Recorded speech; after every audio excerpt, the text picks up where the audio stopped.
بسم اللہ الرحمن الرحیم۔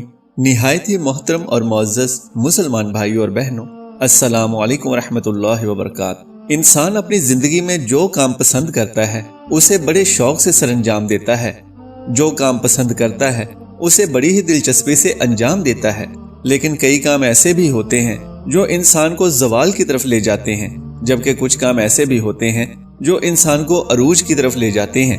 کچھ کام ایسے ہوتے ہیں جو انسان کو تنگیوں کی طرف لے جاتے ہیں، جبکہ کچھ کام ایسے ہوتے ہیں جو انسان کو آسانیوں کی طرف لے جاتے ہیں۔ ایسے ہی حضرت سیدنا شیر خدا علی المرتضیٰ رضی اللہ تعالی عنہ ایک روز اللہ کے بندوں کو درس اخلاق دے رہے تھے، نبی صلی اللہ علیہ وآلہ وسلم کا پیغام سنا رہے تھے، واعظ و نصیحت کر رہے تھے، خوبصورت زندگی گزارنے کے طور طریقے بتا رہے تھے۔ آپ رضی اللہ تعالی عنہ نے فرمایا، میں نے بھیکاریوں کو بادشاہ بنتے دیکھا ہے، میں نے بھیکاریوں کو امیر ترین امراء بنتے دیکھا ہے، ایسے امیر جو صرف دنیا کے امیر ہی نہیں بلکہ میں نے دونوں جہانوں کے امیر بنتے دیکھا ہے۔ انہوں نے دنیا بھی حاصل کی ہے، انہوں نے آخرت بھی حاصل کر لی ہے۔ جب میں نے ان سے دونوں جہانوں کی ترقی کی وجہ پوچھی کہ تم بھیکاریوں سے بادشاہ کیسے بنے، اتنے بڑے امیر کیسے بنے کہ تم دنیا میں بھی امیر ہو گئے اور آخرت میں بھی امیر رہو گے، تو انہوں نے کہا کہ ہم 5 عمل کیا کرتے تھے، ہم نے 5 عمل ایسے کیے جو کہ ہم آج بھی کر رہے ہیں اور مرتے دم تک کرتے رہیں گے۔ ان 5 اعمالوں نے، ان 5 کاموں نے ہمیں بھیکاریوں سے بادشاہ بنا دیا۔ حضرت علی کہتے ہیں کہ میں نے پوچھا ہمیں بھی بتاؤ وہ 5 عمل کون کون سے تھے۔ انہوں نے کہا، ایک تو ہم پرندوں کو دانہ ڈالا کرتے تھے۔ امیری کا نسخہ بتانے جا رہا ہوں، ناظرین یہ 5 کام ضرور کرنا اگر تم دنیا و آخرت میں امیر ترین بننا چاہتے ہو۔ صرف دنیا کے ہی نہیں، اگلے جہانوں کے بھی، یعنی دونوں جہانوں کے اگر تم امیر بننا چاہتے ہو تو یہ 5 کام زندگی میں ضرور کر لینا۔ فرمایا، ایک تو ہم پرندوں کو دانہ ڈالا کرتے تھے۔ حضور پاک صلی اللہ علیہ وآلہ وسلم نے فرمایا، جس گھر میں پرندوں کو کھانا ملتا ہو، دانہ ملتا ہو، یعنی رزق ملتا ہو، تو وہ گھر کبھی غریب نہیں ہو سکتا، اس گھر میں کبھی بھی رزق کم نہیں ہوتا۔ اللہ تعالیٰ اس گھر کا رزق کم نہیں کرتا جس گھر سے پرندے پلتے ہوں، پرندوں کو دانہ ملتا ہو، پرندوں کو پانی ملتا ہو۔ فرمایا، جب پرندے تمہارے گھروں کے اوپر سے گزرتے ہیں اور کوئی پرندہ تمہارے گھر میں آئے یا کوئی بھی جانور تمہارے گھر میں آئے تو فرمایا کہ ان کے لیے اناج رکھا کرو، دانہ ڈالا کرو، اگر بھوکا ہے تو دانہ ڈالا کرو، اور اگر کوئی پرندہ پیاسا ہے تو پانی پلایا کرو۔ اللہ تعالیٰ کو ایک مخلوق کا دوسری مخلوق پر احساس کرنے کا عمل بہت ہی زیادہ پسند ہے، یعنی جب ایک مخلوق دوسری مخلوق کی بھوک مٹاتی ہے، پیاس مٹاتی ہے، تو اللہ تعالیٰ کو یہ عمل اتنا پسند آتا ہے کہ اللہ فرشتوں میں بیٹھ کر مسکراتا ہے۔ جب ایک مخلوق دوسری مخلوق پر احساس کرتی ہے، جب پرندے کسی گھر سے کھانا کھا کر یعنی دانہ کھا کر اس گھر سے جاتے ہیں تو وہ اللہ سے دعا کرتے ہیں کہ اے مالک، تجھے تیری وحدانیت کا واسطہ، تیری رحیمی کا واسطہ، جس طرح اس گھر کے لوگوں نے ہمارے رزق کا اہتمام کیا، تو بھی اس گھر کے لوگوں کے رزق کا اہتمام کر۔ تو یوں اللہ تعالیٰ اپنی برکت کے تمام دروازے اس گھر کی طرف کر دیتا ہے جس گھر میں پرندوں کو کھانا ملتا ہے، جانوروں کو کھانا ملتا ہے۔ حضرت امام باقر رضی اللہ تعالی عنہ کے صاحبزادے حضرت امام جعفر صادق رضی اللہ تعالی عنہ فرماتے ہیں کہ جو انسان صبح اٹھتے ہی ایک عمل کرتا ہے، اللہ تعالیٰ 3 فرشتے اس کے ساتھ ساتھ لگا دیتا ہے، یعنی 3 فرشتوں کی ڈیوٹی لگ جاتی ہے، وہ صبح دوپہر شام اس کے ساتھ ہی رہتے ہیں۔ تو ان فرشتوں کا کام کیا ہوتا ہے؟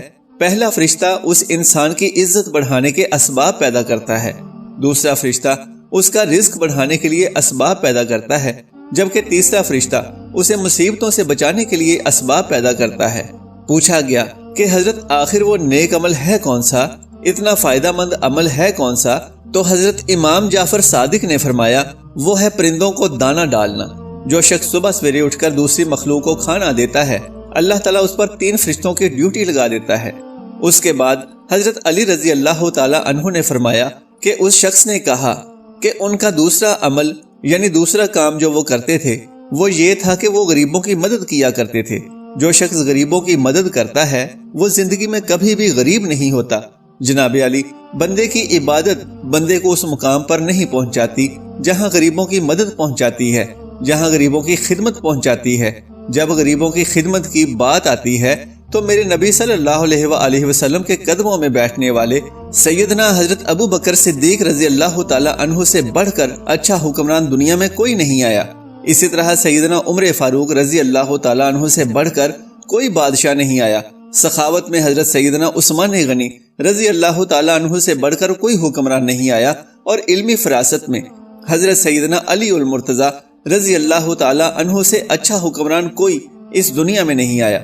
کوئی ایسا مشہور و معروف بادشاہ نہیں گزرا کہ 14 صدیاں گزرنے کے بعد بھی جس کے نام کے نعرے لگتے ہوں تو غریبوں کی مدد کی جب بات آتی تو کندھے پہ بوریاں لاد لاد کے لے جاتے اور غریبوں کی مدد کیا کرتے تھے، غریبوں کو کھانا کھلایا کرتے تھے۔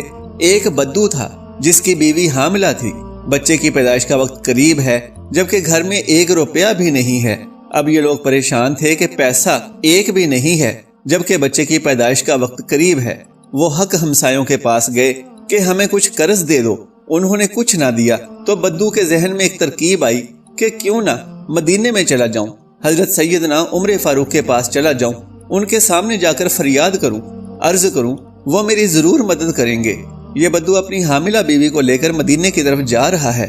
چلتے چلتے جیسے ہی مدینے کی سرزمین پر قدم رکھا، شام ہو گئی، رات ڈھلنے لگی، بچے کی پیدائش کا وقت قریب تھا۔ اس نے بیوی کو کہا کہ کیوں نہ ہم یہیں خیمہ لگا کر رات بسر کر لیتے ہیں، صبح ہوتے ہی عمر رضی اللہ تعالیٰ عنہ کے پاس چلے جائیں گے۔ رات یہ لوگ وہاں ٹھہرے۔ رات کا دوسرا پہر جب آیا تو بیوی درد سے چیخنے لگی۔ بچے کی پیدائش کا وقت قریب ہے اور یہ بیوی کو حوصلے دے رہا ہے، ابھی فجر ہونے والی ہے، چلتے ہیں عمر کے پاس، اپنا مسئلہ حل کرواتے ہیں۔ حضرت سیدنا عمر فاروق رضی اللہ تعالیٰ عنہ کی عادت تھی کہ آپ رات کے دوسرے پہر مدینے کی گلیوں میں گشت کیا کرتے تھے۔ آپ فرمایا کرتے تھے کہ میری حکمرانی میں اگر کوئی کتا بھی پیاسا مر گیا تو حساب عمر کو دینا پڑے گا۔ اس رات بھی حضرت عمر مدینے کی گلیوں میں گشت فرما ہی رہے تھے۔ آپ نے دور سے دیکھا کہ خیمے میں آگ چل رہی ہے۔ آپ نے غلام کو بھیجا کہ جا کے دیکھو وہ کون بیٹھا ہے، رات کے اس پہر کوئی مسافر تو نہیں ہے۔ غلام اس شخص کے پاس گیا، اس نے کہا کہ میری بیوی حاملہ ہے، مجھے مدد کی اشد ضرورت ہے۔ غلام نے واپس آ کر حضرت عمر کو ساری بات بتائی۔ اللہ اکبر! حضرت سیدنا عمر فاروق دوڑ کر گئے، اپنی بیوی کو اٹھایا، کہا اٹھو، اگر تجھے ثواب مل رہا ہو تو لینا چاہو گی، اگر تمہیں نیکیاں مل رہی ہوں تو لینا چاہو گی؟ کہا کیوں نہیں حضرت؟ پھر فرمایا اٹھو، میرے یار کی بیوی درد میں مبتلا ہے، میرے یار کی بیوی تکلیف میں مبتلا ہے اور تھوڑی دیر میں بچے کی پیدائش کا وقت آنے والا ہے، اٹھو اور تھوڑی دیر کے لیے دائی بن جاؤ۔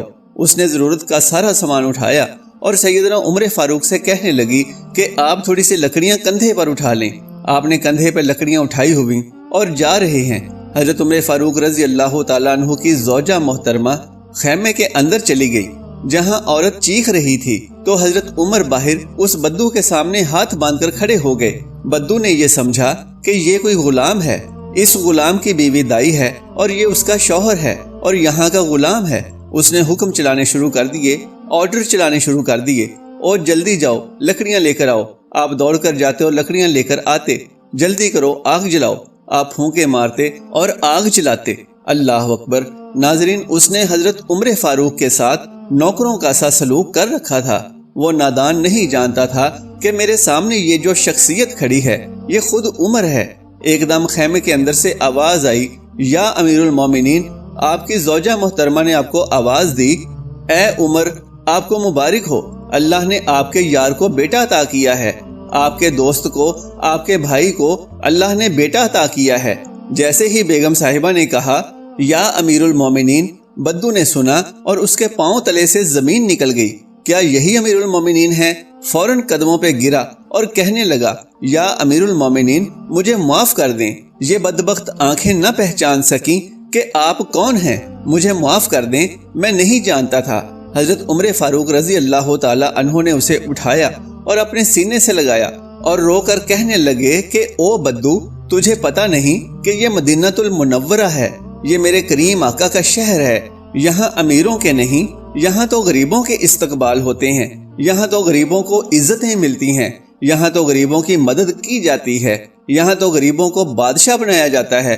تو غریبوں کی مدد کرنے والا شخص کبھی زندگی میں غریب نہیں ہوتا، غریبوں کی ضرورت پوری کرنے والا شخص کبھی غریب نہیں ہوتا۔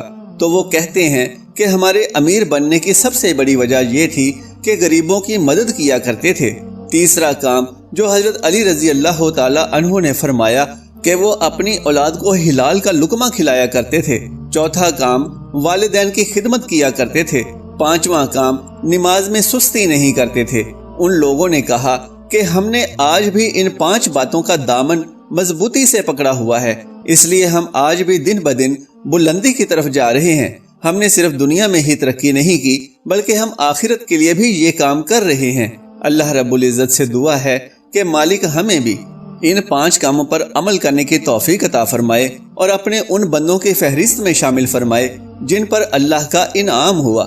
ناظرین کرام، اگر میری آج کی یہ معلوماتی ویڈیو آپ کو پسند آ جائے تو براہ کرم اس ویڈیو کو لائک اور شیئر کر دیجئے اور میرے اسلامی و اصلاحی چینل کو سبسکرائب کر لیجئے۔ جزاک اللہ خیرا کثیرا۔ اللہ ہم سب کا حامی و ناصر ہو۔